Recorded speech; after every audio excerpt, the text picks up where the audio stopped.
Island Park. Island Park. I grew up at Jordan Lobster. Jordan's Lobster, my dad's really good friends with Steve Jordan. We used to go there a lot. I like a place called South Shore Fish, Okay. which is another fish spot in Island Park. You could eat there? Yeah, Okay. South Shore Fish it's called Artie's. That's like the best. Are you a Better than pescatarian? Jordan's. No. You look like one. Pescatarian. Yeah, I'm a pescatarian. I do eat a lot of fish, though. The majority of what I eat, I think I eat a lot of fish. I think Island Park is like 3 square blocks. Small. It's like tiny. Small. I listened to the conference call for Facebook, and this analyst, he's a good guy. This guy, They're getting beaten up. Oh, dude. This guy, Mark Mahaney, comes on the part on the conference call where the analysts are like allowed to ask questions. Right. So he goes, this is in the midst of the stock down 25%, like in free fall. His question is, what kind of progress are you guys making on ESG? Like, how many women do you have on your board or whatever? And I start hysterically laughing on the train. This is a company that's literally overturning governments. Right. But socially, they're doing it. Sustainably, they're doing it sustainably. They're sustainably fomenting coups, and like you think about like all of the things that they're trying to do, right? Which is get you addicted to this dopamine hit, and just keep plugging into it. This dystopian nightmare. They're but are you ushering in. ESG? Like, but are you ESG? Yeah, that's what it comes down to. Are you ESG? So you guys have a wealth management company, and you deal with clients. Yeah. Would it be considered like a hedge fund, or is it not really a hedge fund? No. We're doing the opposite. We're like financial planning first, which is basically helping people figure out what they want to do with their money. Yeah. When, what are the tax ramifications, how much they want to leave. I met with a dude at Goldman a friend, she's like a sort of comedian. You know her, Haley Sachs. Oh, not at Goldman. Mrs. Dow Jones. Yeah. She's not. Right, but her dad is. Okay, yeah. Her dad's like a big wealth management guy at Goldman. I love Haley. We had a breakfast at the Mark, and he was talking to me about, and I make a real good amount of money, but I think like, those guys, like to them, it's like, he's like, usually it's like 10 million to just kind of get in. I'm like, oh no, this is not. They're doing like sovereign wealth. Yeah, I was like, I appreciate it. And thanks for the Eggs Benedict, but I'm like, we're not there. So what's funny about Haley Sachs' dad? Yeah. Working at Goldman Sachs. Yeah. The names are spelled differently. But it's hilarious. But it didn't hurt him. But it doesn't. I don't know his name. Right, Haley, if you're listening, I love you. Let's say it's Henry Sachs of Goldman Sachs. Yeah, it doesn't hurt. Yeah, okay. He was a nice guy, but yeah. So basically, wealth management is like making sure that people are invested in such a way that it actually correlates to the life they want to live. Right. Versus a hedge fund is like the S&P is going to go up 10%. I'm going to try to do 15. Gotcha. For regular people, or it's going to go down 10, and we're going to try and be down 9. We're going to. Or we're going to try to make money on the way down and the way up, which doesn't really work. But that's the hedge fund. That's the hedge fund biz. We're more like regular people. What are they actually trying to pay for in the future? Right. How much will it cost them? So your thing is like, it's like if you don't have any balls, get in. Basically. If you just have no. Well, so that depends on the client. I like gambling. Yeah. I like a good gamble. Well, I did that for 10 years. I did. Okay. You and I was telling somebody here, you and I have a very similar origin. I'm a little bit older than you, but I started in the Long Island brokerage firms. Wow. Which was catering to gamblers, basically. That's right. You would cold call business owners. All day. You would make 500 phone calls, 50 people would speak to you, and of those 50, 10 of them would actually let you speak. 5 of them would be qualified to actually invest with you. But they weren't really looking for investments. They were looking for what's the next stock that's going to go up, 50%. Did you start when like Stratton Oakmont was the thing? I was right after all of that. Wow, okay. So I worked for guys that worked there. Okay. But they were trying to clean up their act. But the thing is, the business is just not that good of a business if you're doing it the right way, which only took me, I'm smart, so it only took me 10 years to figure that out. Cold calling business owners is tough. Well, now you can't do it. But back then, people were excited to hear from brokers. Now you can't do it at all. Who answers the phone? Right. That's a good point. When was the last time your phone rang, you didn't know the number, and you were like, well, before TD Ameritrade. I always answer because I like to have fun, but before TD Ameritrade, like that's how people bought stocks. That's right. They were sold. Picture this. Like I started when I was in college. I started working for a guy who I think he was making $100,000 a month. His job before this was a bouncer. Right. Okay? So my dad plays golf with his dad. I don't know what to do with my summer after freshman year. So he's like, go work for this guy's son. He's making fucking 6 figures a month. So the assumption is like, all right, so this has to be legit, right? How could you make that much money? And they're all wearing suits, like dressed to the nines. Yeah. And the office is on 3rd Avenue, like top floor, and everything looks like you would picture Goldman Sachs would look. Right. But the difference is, well, a lot of differences. But so they say, all right, here's a stack of business owners on index cards. Spend the whole day calling them, find somebody that wants to talk to me. So, you know what? So, Yeah. So you do that, and then this guy calls that person back the next day, and that person's excited because it's a guy that owns like an industrial facility in Indiana. Right. Somebody from Wall Street is calling. Right. It's exciting. It's a big deal. It's a big deal. And now, obviously, it sounds ridiculous in today's context, but that was a business. When I started mortgages, the guy that owned the company brought me in his office and he goes, listen, he was 24. He was probably making $100,000 a month. And he said, I was an ecstasy dealer. My lawyer told me I can't get you out of this if you get caught again. Okay. He goes, you got to do something else. So he goes, I do this now. And that was the beginning of my career. Right. And I was just like sitting there. It was like a motivational speech, a la Gary Vee or whatever. And he goes, I knew that I couldn't sell ecstasy anymore because I would go to jail for a very long time. Yeah. So now I sell mortgages. There was a place right by the Atlantic Beach Bridge. There was a parking lot where there was mortgage brokers, and there was a bunch of idiots driving Porsches in like 2005. That was every parking lot in Long Island. Yeah. So it's so funny that you say that. Long Island has this same archetype, like this young man in his 20s. Fit, like us. Lightly educated. Lightly educated is a great term. Lightly educated, meaning like maybe a little bit of Nassau community. Little college. Little bit, but not In too and much. out. Not too much. And then what happens is their older brother or the guy down the street or the person that their dad plays golf with, their son, whatever, brings them into like, hey, what are you doing right now? Oh, I'm just bartending. I don't really know yet. Right. Tell you what, put on a suit, come interview. So in the 90s, that's stock brokerage. That's the shit that I That's learned. right. After the dot-com bubble blew up in 2000, interest rates went to 1%, wherever they dropped them to, and all of a sudden there's a mortgage boom. That same young man, his younger brother, Is a mortgage goes broker. to the same office building in Woodbury or the Jericho Quadrangle or whatever. The Huntington Quadrangle. Huntington. All right, goes to the same building. The brokers' cars are all gone, but it's all mortgage brokers' cars, same cars. It's Porsches. Yep. The same aggressive Long Island attitude, tactics, call the whole country. What do you mean we only talk to people a mile away? Right. I'm doing mortgages in Hawaii. Fuck you. Right. That whole thing. The mortgage bubble blows up, bursts. 2007, 8, you have a financial crisis. In the wake of that, what does everyone need? Small business loans. It's the same person. What It's are the they same doing? guys. What are they doing now? That's what they're doing. Still small business It's so loans. sick. They're doing high interest. It's like legal loan sharks. Wow. It's worse than loan sharks. Why? Because at least like a loan shark will break your legs, not literally put your whole life out of business. Right. Like, so now that what they're doing is like call up a guy that owns a diner Yeah. and basically like all of his personal assets get securitized. You make him a loan that you know he can't pay back, but he'll pay the juice for 2 years trying. Wow. It's like an 18% loan, like basically a credit card loan. And then after 2 years, it's like, all right, sorry, things didn't work out. But it's a cold calling mill. So they're always finding There's new something desperate about people. Long Island that just for whatever reason, and it shares a lot of similarities with Orange County, California, which is the southern county in California, south of LA. Yeah. It's deeply, conservative. It's where subprime mortgages started. They started in Irvine, California, with a company called Countrywide, which became the biggest lender, Blue chip. of that. Blue chip mortgage lender. Yeah, blue chip mortgage lender. And they started in Irvine, California. And Irvine is very similar to Long Island, where it's a lot of nondescript office buildings on the side of a highway. And there's just a lot of young dudes that are willing to put on a tie and try to, better themselves in whatever way they can. So the sick thing is that my parents were like proud of me. Yeah, And so I have a job where I wear a shirt and tie. that's right. After like not knowing what the hell I wanted to do. Right. And I actually can read.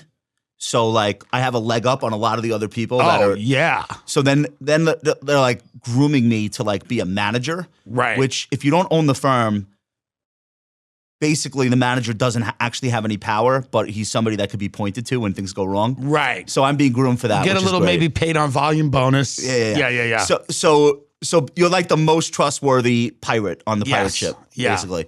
So, but people in your real life, they're like, "What do you do?" Oh, I do stocks. Like I do investments. So, Yeah. oh wow, it's like, no, big deal. It's not. Oh wow. It's a big deal to have a business card Yeah. and hand it to people that says loan specialist, Right. loan consultant, Right. terms that are blatantly fake. Yeah. That have no. Were you a loan consultant? I was a lot of things. I was a loan specialist, a loan consultant. Right. We would say I would say I'm an expert in residential finance. Yeah, we would go through we'd run the gamut of things that I was. I was a account executive Right. for a little while that's there. the first thing that you started. Few as. months I was an account executive, but then I moved pretty quickly up to specialist. I think what all these people share in common is Nassau Community College. We all went. I went to Nassau Same. Community. I Did you? met No. the guy Never? that got No. me Loser. into mortgages was my debate partner. I was on the debate team partner. at Nassau Community College. He had like a little debate team, and I was on the debate team, and I was really good at it. And he goes, "Hey, you should do mortgages," because he had a Range Rover. And I said, "I want a Range Rover." And he That's goes, right. "Yeah, I'm a mortgage guy." He goes, "You're really good at talking. You should do this." Yeah. So I just came in and So they when hand you, the so you script. were doing this at the height of the mortgage bubble too. Like people Yeah. wanted to talk to you. I started in 2000, part-time 2004 or 5. Perfect. And I was in school. I dropped out of school.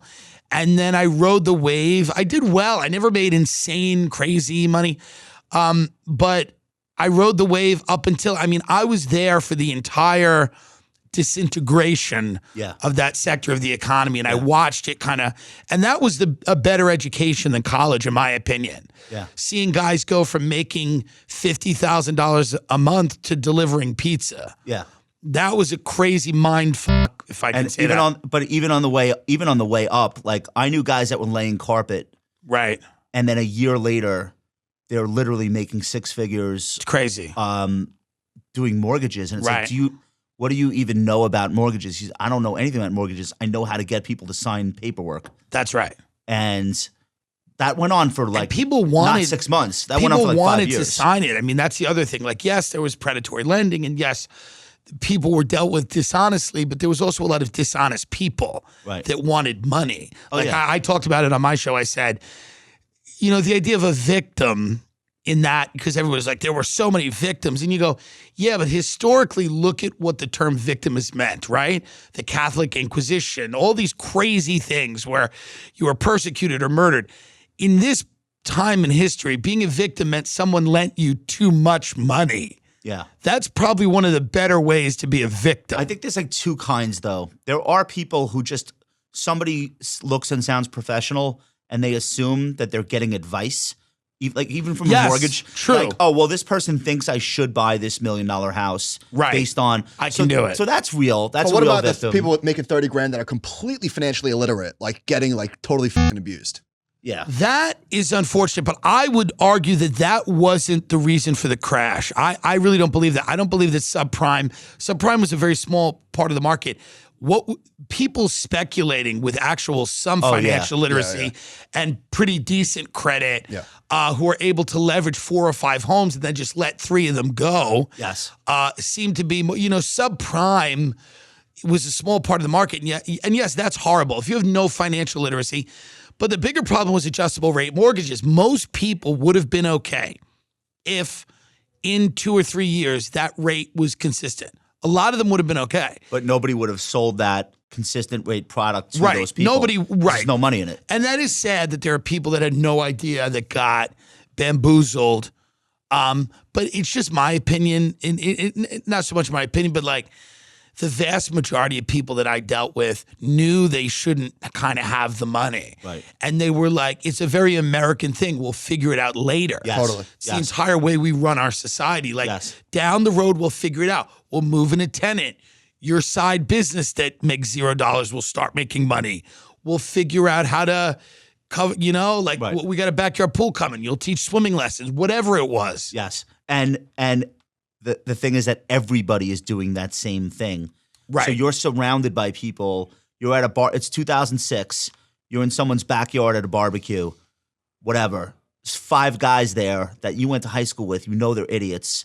They're flipping houses. Right. How are you doing? How do you have the money to have 3 homes that you're fixing up and selling? Because Tim's lending them money. Yeah. Tim, what do you I'm mean? doing it. Yeah. It's my fault. Well, you know, it was a great, and this is funny, people laugh. There's a show, obviously, that everybody knows now called the Real Housewives franchise. And in the first incarnation of it, it was in Orange County. And the first season of it, everyone in the show is connected to a failing real estate empire. Some subprime. One guy runs a title company. Yeah. One woman's a realtor. Right. And none of them are bright. And when I say not bright, I'm being quite, nice about it, right? I'm being kind of generous.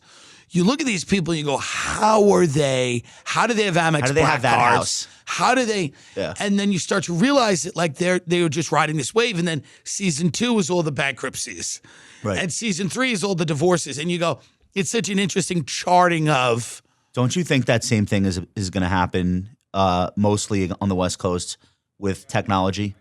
Sure. Like, are all of these people who go work for a company 6 months later, the company IPOs for $9 billion. Right. Then the stock gets killed. It's worth $3 billion. All of these people had all this wealth on paper. Right. It's not that they're not hardworking people or good people. It has nothing to do Right. with that. They're in a wave that they don't control. Well, yeah. I mean, when you look at Justin Bieber paying $1 million for a photo of an ape, Yeah. you go, how sustainable is that? It can't be.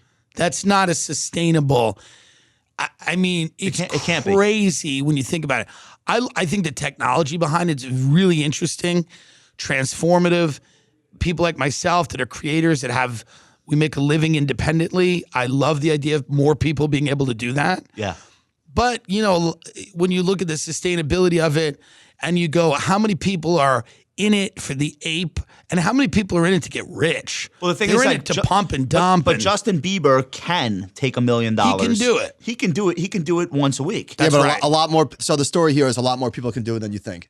Very few people are taking $30,000, or in the case of a Bored Ape, fucking $300,000, Right. and buying Ethereum and then buying an ape. Like Bieber's doing that. The Right. celebrities are doing that. But the reason why this is more sustainable than you think is because it's all crypto money. So there's a site where you could like literally see how many people have more than 100 ETH in their wallet. Sure. Guess how many people? I'll tell you. How many? 42,000 have more than 100 Right. ETH. So it's poker chips. Right. It's not dollars. Right. At Bored Ape, it's 100 ETH. I've got 300. What's the difference? But here's the thing though. ETH is now cut in half from its high. But that doesn't matter though. No, it's a poker it chip. has to matter because if we're saying it's the poker chip and instantly we devalue the poker chip by half, Dude, wrong. then that's less Wrong. money for apes. Wrong. Actually, in the crypto meltdown right now, the NFTs are not budging. I know the denominator is Ethereum is going down, but the prices for Bored Apes and all this other shit, they're not budging. Is it the non-liquid market? I don't think Yeah, there's real isn't it ape weird? price discovery. Isn't it weird? Oh, it's weird. Isn't it weird that it's not changing at all? Because there's Wouldn't not you enough think people it would transacting. change? Like your house. Yeah. You don't know what your house is worth today. No. You know what you paid for it. You know what other houses in the neighborhood have recently sold for. Right. You don't know what your house is worth until you sell it. That's right. You have a good idea. This estimate is Well, bullshit. here's but the thing. Here's the thing. You say Bored Apes, like how liquid are they? How All right. many Bored Apes were sold today? I'll tell you. So you've got a sale 38 minutes ago, 43 minutes ago, 2 hours, whatever. So it's fairly illiquid. But each one is different, though. It's fairly not illiquid. the same one. It's fairly changing illiquid. hands. Hold on, but here's where it could be like unsustainable. If some asshole is like, right now the floor is 99. If somebody's like, I need to sell yesterday. I need to sell immediately. I've got this loan shark that I need to pay off. I'm gonna list it for 90 ETH and undercut the floor by 9 ETH. And then that's how like maybe this thing could like fall apart is people undercut the floor and just start getting You don't scammed. think it could fall apart just eventually people Lack of saying interest. Bored. we're bored? Oh, of the totally bo- could. That's totally what I could. think. Totally could. I mean, I think eventually people are going to go, okay, I've made a lot of money doing it. Or they go, the scam has kind of run its course. Let me cash out. People, or they make 80 versions of the same thing. So But people don't want 80 next versions. week it's pregnant kangaroos, and a week later it's Yeah. like right. Yeah, Like, but that's a straw man because nobody wants that. People want Bored Apes right now. So you can't just come up with something new and displace this. You can lose interest. I was going to buy an ape. I was going to buy an ape for 290, 8,000. I was gonna get an 8. Well, why are you laughing? You just told me how I was sustainable gonna say, it did you was. see how this guy I just said came it's alive flip. 15 minutes The into guy the just pod? flipped. You just went into how this is the I'm playing greatest both thing in the sides. world. If Tell your Ben, story, acted, tell if your Ben story. acted like this, you Yeah. would cut the mic Tell your story. immediately. My business manager is a very desperate man, and he races like NFT horses, and he's in big Oh, trouble. Zed one, that's sustainable. Yeah. Right. Well, that's what he does. And everything I want to do, he always like talks me. He goes, well, I don't know about this. I don't know about that. I want to buy this house in Calabasas. I don't know. Is it really in Calabasas? But if I say I want anything with crypto, he moves the money to Coinbase immediately. So I'm like, I want a Bored Ape. He's like, not a bad idea. I'm like, it's probably a bad idea. So he's like red pilled. Like He's red He's pilled on Twitter all hard. day, and I get it because I'm half red pilled. Yeah. But I'm half, I don't know. I'm 3/4. I watch Peter Schiff at night to come down. Do you know what I mean? Because it's important for me. Peter Schiff has uploaded on YouTube maybe 700 times in the past 3 years, and the title of every single upload is Meltdown Coming. Yeah. Psycho. And I just watched him to come down and to not pull the trigger on the ape yeah, because you might need that $290,000. he makes some good points about the fact that 80% of people that hold Bitcoin or whatever have never sold it, and Right. the idea that he's met people that have 100 million in Ethereum and won't sell it, and these are regular people. They turn 20,000 into 100 million, which is impossible to do really anywhere else, and they're not pulling their money out because it's this religiosity, right? And then Schiff is like, you got to pull at least half out. Like, what are you doing? But the guy's like, well, I don't want to miss the billion. So there is a religious. Oh, totally. You know, Peter Schiff trolls his son on Twitter. You know about that? No, I love that. Oh, it's great. I love that. I endorse that. Is Schiff's son a crypto guy? Maniac. In a good way. I mean that in Wow. terms of endearment. Total laser eyed psycho. So Interesting. So I think though, the more time you spend on Twitter, the more likely it is that you're going to have a very strong opinion about this whole crypto ecosystem. Right. Either strongly anti or strongly obsessed. I don't think you can be on Twitter 6-7 hours a day like a lot of financial people are. Yeah. Yo, wait, and not have a very strong Hold opinion. on. Right. This is fucking gold. This is from September 2020. Peter Schiff tweeted, against my advice, my son, and he tagged his son, just bought even more Bitcoin. Whose advice do you want to follow? A 57-year-old experienced investor, business owner who's been an investment professional for over 30 years, or an 18-year-old college freshman who's never even had a job? What did Bitcoin What a do dick. after But that? wait, he put a poll up. 80% said the kid. Oh, yeah, that's great. That's great. 80% said the kid. That's great. Cell phone. And since that, obviously, Bitcoin mooned. Well, not anymore. And gold did what it did.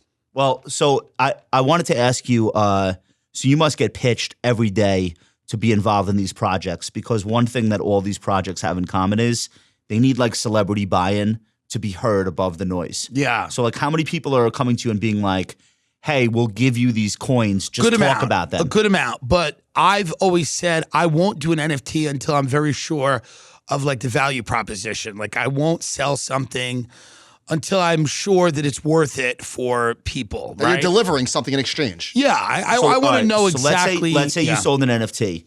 The thing is, this is what I personally hate about it. We Not that sold one NFT for 5 ETH back in the day, put it up, sold one. The guy wanted to own it. And I said to them, we're doing this as a joke. Yeah. You can buy it. It's a bit. And he bought it. And it's hopefully it does worth money. Maybe nobody will ever buy it from you, so you just want to want to own it. Yeah, I was like, this is what it is, but I'm not going to issue a coin or a card or anything until I'm like kind of. So Kings of Leon did this. Were one of the first bands to do an NFT. It made perfect sense to me. You're a huge fan of theirs. You'll buy whatever they say, Right. and then you buy it, and they're entitling you first row seats for one show a year. Great. That makes perfect sense to me. It's a fan Right. club, and Right. why shouldn't entertainers do that? Why not? Okay. The problem is if you do too much of that and you start issuing things and getting people to buy shit from you, then they fucking own you. Right. And then they're like, yo, I bought your thing. Why aren't we having lunch? I love freedom. Right. I love freedom. I hate overcommitting myself. You hate responsibility. I hate responsibility. Yeah, what do we do? What are we, Yeah, I what are mean, we giving why would- ourselves obligations? Yeah. In my world, in the creative world, if you overcommit, you strain your creativity because you have to keep pumping out garbage. I would rather put myself in a position where I was free to do what I wanted to do, as opposed to issuing a token that entitles you to something that I may not want to do. Or you want to do it now, but you don't want to do it forever. I may not want to do it in 6 months. Maybe we shouldn't pitch Tim our idea. Maybe we should. All right, so forget it. Yeah. Never mind. Duncan, What was never your mind. idea? No, I'm kidding. Oh, I'm on the same page as you, and also you have millions of fans that we at this turn the point. cameras off. We turn it back on in 5 minutes. I'm like, my thinking's evolved. You now. I don't know if you talk about how many listeners you have, but We do. okay, how many listeners on a weekly basis to About the pod? 1 million. And then the Patreon is like the super fans. About 40,000. Okay. More than 40,000. So you're like a full blown phenomenon at this point. Which, Well, I don't know about that, but I would say you are. It's a big show. Yeah. So Yeah. now everybody wants you to be involved in their shit.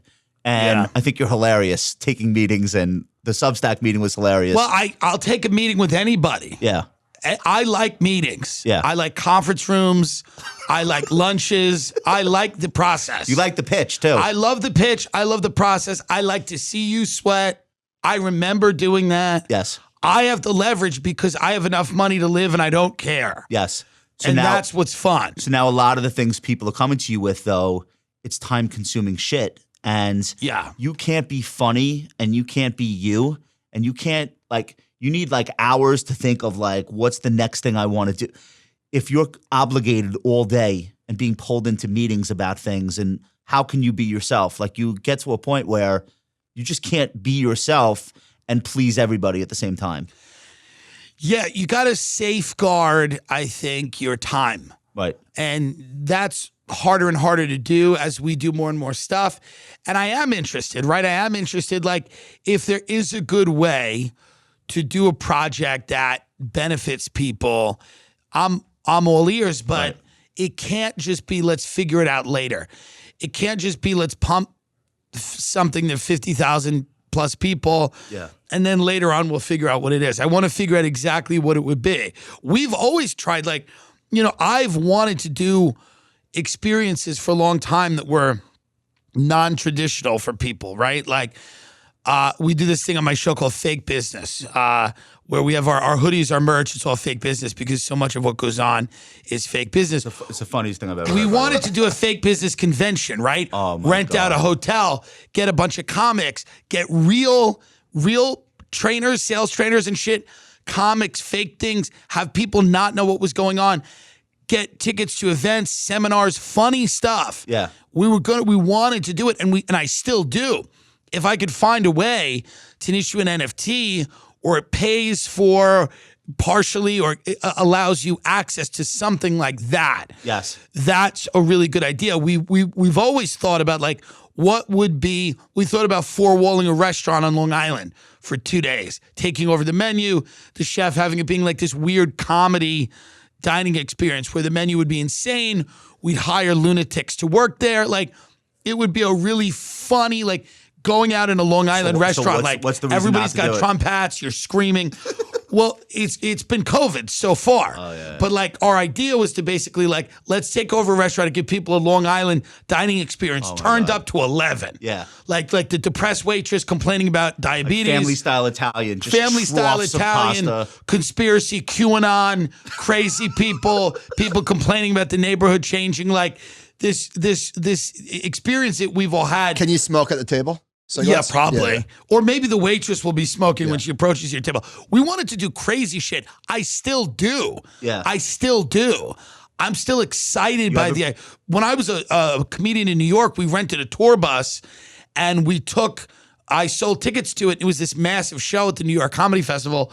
People bought tickets and I took them on this crazy tour of New York and said all the stuff that you couldn't say if you were a real tour guide. Because I was a tour guide in New York, and I would say those things, and I would get reprimanded every now and then. Do you remember Tony and Tina's wedding? Yeah, Exactly. Let's do that. It's a dinner. You'll actually get food. Yes, But everyone in the restaurant, you don't know if they're real people or they're all of a sudden going to spontaneously set themselves on fire. So that's the type of stuff that my interest in the NFT stuff is because I do have those ideas, and I want to figure out an avenue to those ideas. But dumb question, why can't you just sell a ticket for that? You can, but I think that there's probably a better, more efficient way to fund something like that, to pay people. Like the whole thing's an operation, right? Yeah. So the idea is like if people bought NFTs and then that money was used to create this event, everybody loved the idea of it. You could then sell your NFT to potentially a bigger fan who goes, no, I really want to go. Whatever it is. You know like, what the problem is? You know what the problem is? I think you have to do this in Austin or California and bring Long Island to them. Because if you do this on Long Island, no matter how crazy the people you stack the room with, people won't get that it's a performance. I don't think we'll do it on Long Island. Yeah. I think we would absolutely do it somewhere else. We should export Long Island To Alabama. To other places, yeah. Oh my God, that's the idea. So my interest in that in that arena is like maybe there is a way to do it. You know, I could see comics funding a special going, I have the capital where I'll fund my own special. But I could see a comic going, okay, I have X amount of fans. They all buy this NFT. I use that money to fund my special taping. That NFT comes with tickets to the special. Right. Things like that I think And your are really fans good. want to own it. 100%. Your Yeah. fans don't want a ticket stub.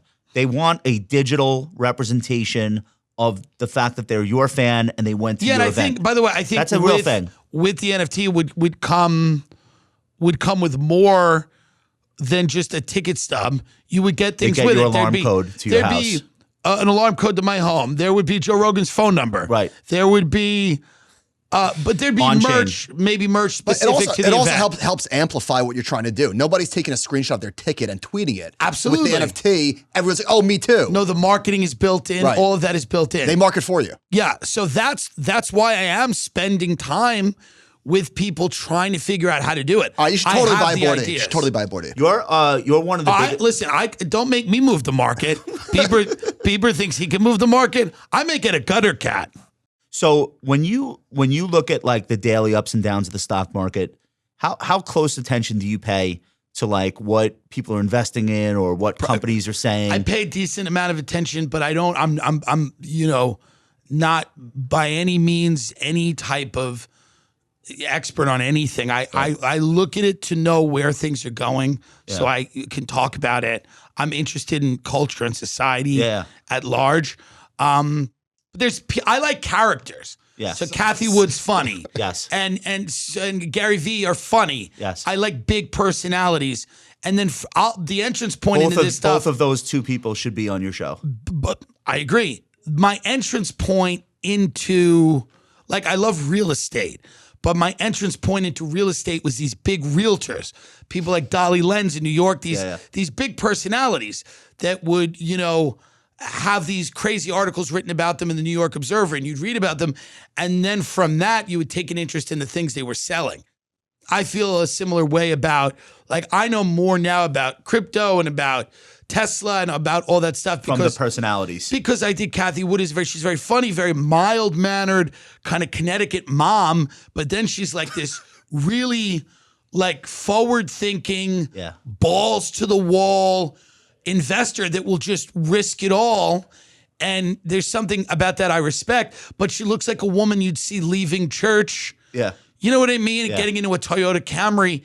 In real life, one of the nicest people I've ever met. I'm sure she's on Wall lovely. Street. I'm sure she's lovely. Yeah. She's a fascinating character. Yeah. People like her, I listen to them. I like Peter Schiff. Yeah. I like that he lives in Puerto Rico because he feels that he's too taxed here. Yeah. I like that he has been, I think there's a great quote where it's, Peter Schiff has predicted 9 out of the last 2 recessions. Like, I love that every day is doom and gloom no matter what. Yeah. I love the commitment. Peter and I have the polar opposite investment beliefs. Yeah. But the one thing I do respect about him is I think he actually lives what he says. Like moving to Puerto Rico. Like he believes his own bullshit. I really think he, and I think I believe what I think, but I think he really believes that disaster is lurking around every corner all the time. And it's just a matter of minutes. So the personalities to me are fun. Yeah. And then from there, I get into more of because I love making money, but I don't love the multiplying of money. Like I wouldn't be funny if I cared that much about. That's how you cease to be funny. Yeah, you just can't care that much about it. But then I will look at these characters in that world and I go, this is great. You must love Kramer. I like Kramer, but I got bored with Kramer. You get bored with people. And the reason I got bored, well, here's my favorite story about Kramer. Kramer on your show would be amazing. God. I worked at a company called Accredited Home Lenders. Oh, yeah. They were I remember. a subprime mortgage bank, according to Jim Kramer, with a good portfolio that was not going to be in trouble. And literally, we were all watching Jim Kramer in my Long Island office in Westbury on fucking Corporate Drive, and we're watching Jim Kramer, and he's going, Accredited Home Lenders is going to be okay. It's going to be okay because he goes, their balance sheet is great. It's a good company. They're blah, blah, blah. And he does this whole thing, and we're all like, we go out, we're all smoking cigarette. We're like, this is going to be okay.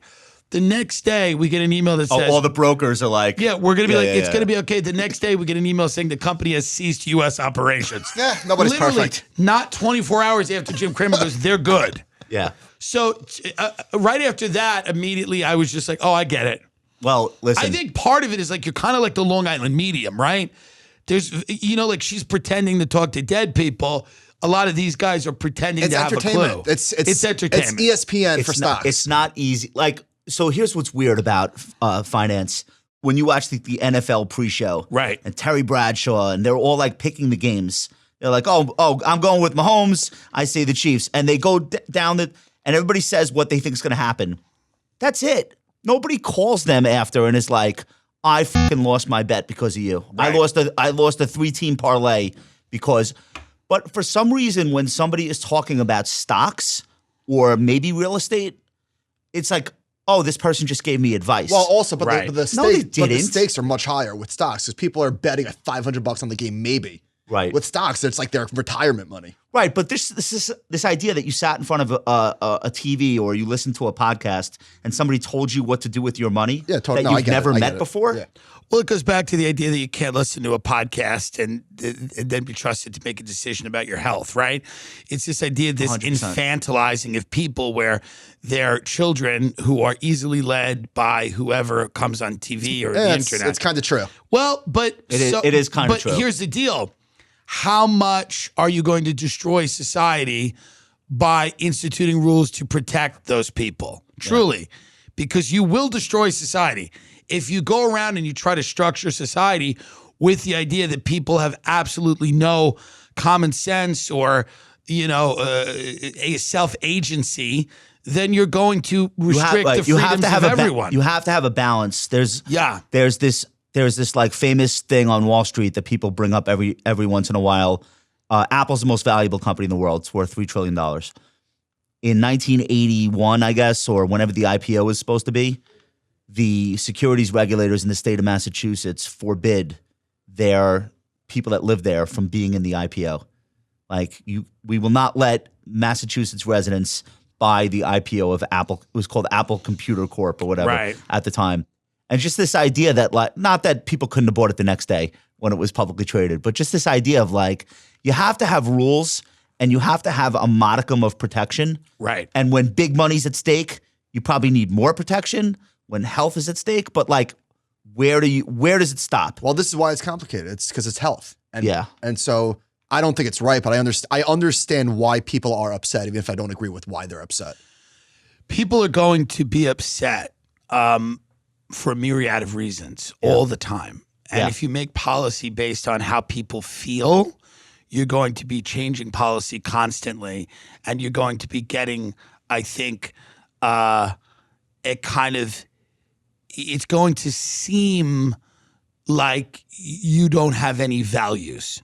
Right. Like you're going to seem like you are being led by the dictates. The loudest voice. Yeah, you can't govern a city based on Twitter. Yeah. You can't govern a city. You can't institute a policy about the police because it's trending on Twitter. Yeah. You know what I mean? You can't, as a politician, want to get more retweets and favorites than protect people from crime. But that's right? the game. That's the game right now. That's the problem. Yeah, but in the real world asserts itself. And if you saw the turnout of New Yorkers for the 2 dead NYPD officers, the turnout was unbelievable, bigger than any stupid holiday parade. That's right. Right? Like, Well, because people are realizing that this is not the course of action to take. yeah. But it was such a persuasive marketing campaign on social media, defund the cops, this, that, and the other thing. Yeah. None of it accomplishes the goal of a more equitable and just society. Right. None of it gets there.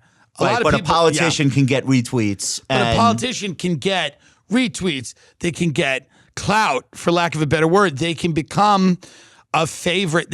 People will start writing articles about them. They will go viral. They will build a personal brand off of slogans on Twitter.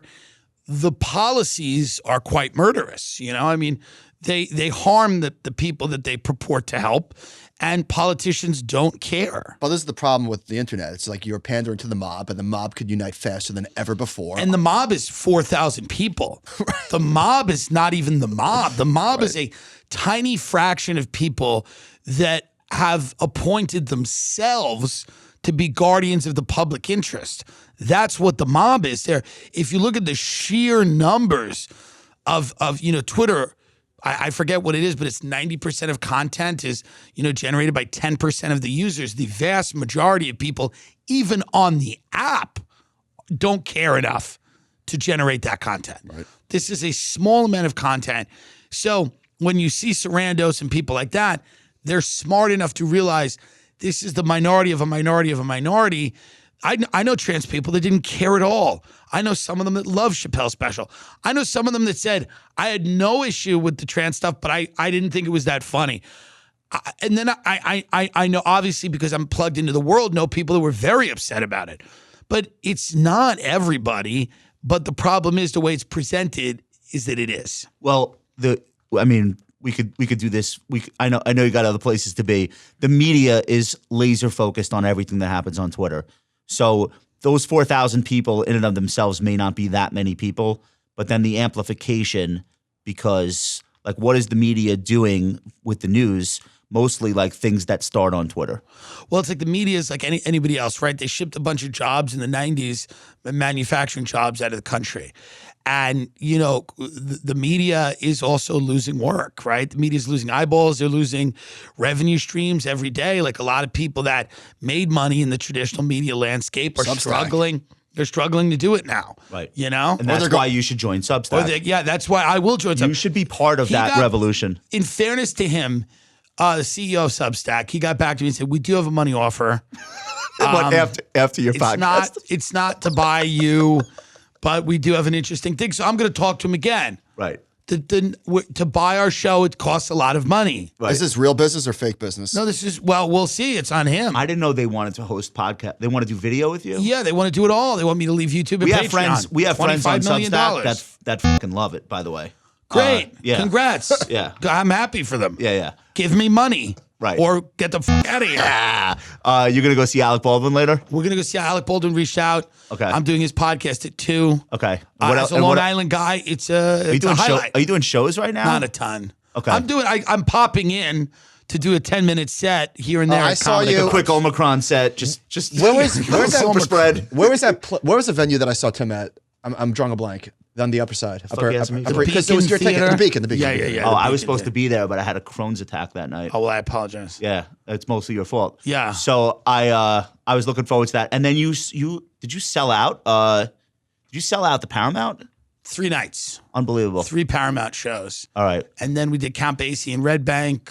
That's amazing. Yeah, it's great. Long Island came out. We do. And by the way, never the greatest audience. No. They were good. Why? Are they on their phones? What are they doing? Well, they're great. Like it was fun. But then you go to like a Denver or anywhere else and you go, oh, f them. They suck. Because they're just never going to be as good. The enthusiasm. They're never going to be. They're enthusiastic. They're not attentive. Okay. They're not paying attention to the words. So like. They like being there. Like what's good about me is I'm loud and I'm like boisterous. Yeah. So we have a great time. They get it. But like I work hard. Like the results are similar to other shows, but the amount of work you have to do as a comedian is much higher there than it would be in even Count Basie Theater in Red Bank, New Jersey. They're humans. Yeah. There's something about Long Island specifically. Yeah, it's in the There's water. some of the worst comedy Oh. audiences in America. So go catch Tim on Long Island. Yeah, timdillacomedy.com if you want to see. I have tours. I'm going to be in Nashville and Philly and Baltimore and Denver shooting a special. So timdillacomedy.com if you have any interest. And the podcast is. Are you doing Monday? What are you doing now? We're all over the place, but we're trying to hit. We're probably going back to Saturdays. You're getting one a week. It's Tim Dillon Show on YouTube. You're getting one a week on YouTube, one a week on Patreon. But up until the special taping, which is going to be March, things are going to be a little scrambled. You're still going to get one a week. Yeah. But it may be on a Monday, it may be on a Tuesday. Then when the special is taped, It's then free. it's $4 or $5. Where's the Stop special? complaining, Where it's can we free. see you? Well, the special will be probably on YouTube. And it's Spotify. free. Spotify. And it's free. Substack. People need to let you put it up when you have time to put it up. Well, the reality is we love having a regular day where as soon as the special is shot, we're going back to 4 or 5 months having a regular day. I won't be on the road.